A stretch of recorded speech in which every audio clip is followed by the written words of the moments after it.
What's so interesting about social media and the ability to connect with people, you're able to share your ideas as they come to you in real time.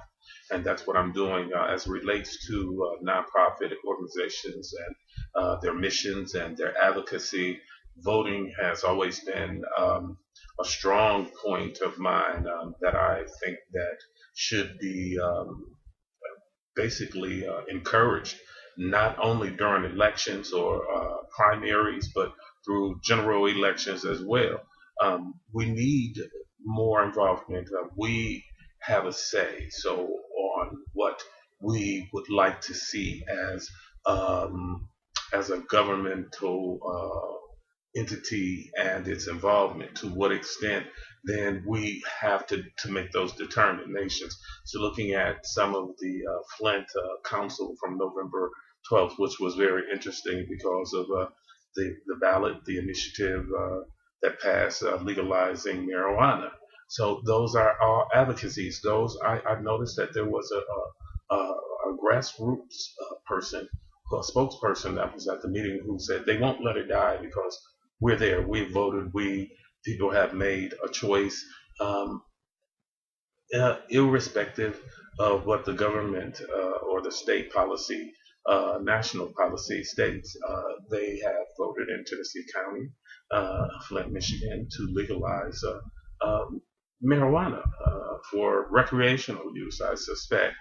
But in any case, it was a matter of advocacy at the grassroots level, at the neighborhood level, at the community level, getting together to pass that initiative and to have some people to change their minds about it and the decriminalization of it. And that makes a lot of sense when you think about the social economic plight that many places like Flint, Michigan are experiencing. And what do we do to make it better? How do we vote in social policies that won't be looked at as a drain on the economy and on the citizens and the populace? What do? We come up with initiatives. Nonprofits are there to fill the gap. But you know what? The ironic thing is about it, we need funds to operate. Nonprofits are nonprofit, but they should be profitable, and they should be profitable not only for individuals and groups of people and the common society, or I should say, for the common vision of all people, but it should also be a means for people to realize, oh, it's not second-rate service that I'm not getting. I'm getting first-rate service because you're getting people who really want to be there. So every little bit counts. Find an organization that you could help out. I'm not saying commit to make thousands and thousands of dollars unless you have thousands and thousands of dollars to give to an organization or organizations. Then do so. But a lot of times we do that. And the first thing I thought of, and I think a lot of people think, is my tithes. I give to my church, right? But make sure your church is an extension outside of the four walls so that it can touch people. And there are programs and services that don't cost anything. They just take a little time, some volunteer work in a sense. And that's the social value. That's the return on money or investments. What is that? Return on entrance. Okay, that's what we our return is social interest. We see people get better. We watch communities come together.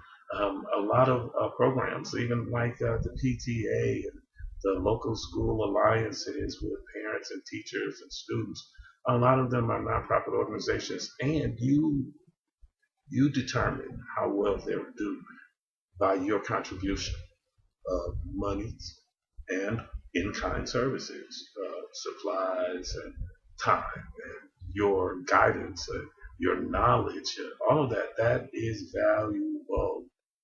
It is valuable. There's some worth in it. So what am I saying? As they say, share the wealth. Yeah, for real, for real. Share the wealth. Share yourself. I don't mind doing that, and I understand. I'm not going to make this very long. Put this in. as it relates to those who are in class with me working on a master's in nonprofit management leadership.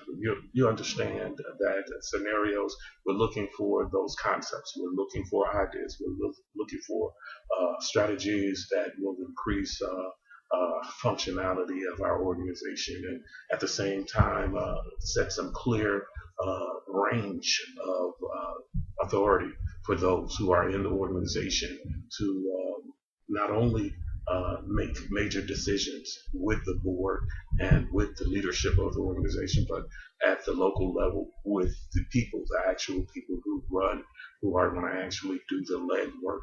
So you want to keep those people in mind. And as it relates to the video, remember that you have a right to vote. You are a citizen of the United States or whomever. And if you are a Democratic Party, a nation, you have a right to cast your vote. And you have a right to make sure that it's carried through by just the mere fact that the majority has agreed. So I agree with the fact that we have to give a little bit more of ourselves and not be so quick to say, oh no, I'm not going to give, I'm not getting so and so. Organizations who are established, who are doing the right thing, you know who they are, and you know some organizations that are trying to do the right thing.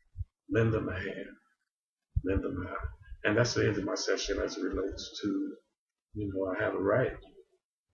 You have a right. You simply have a right to vote.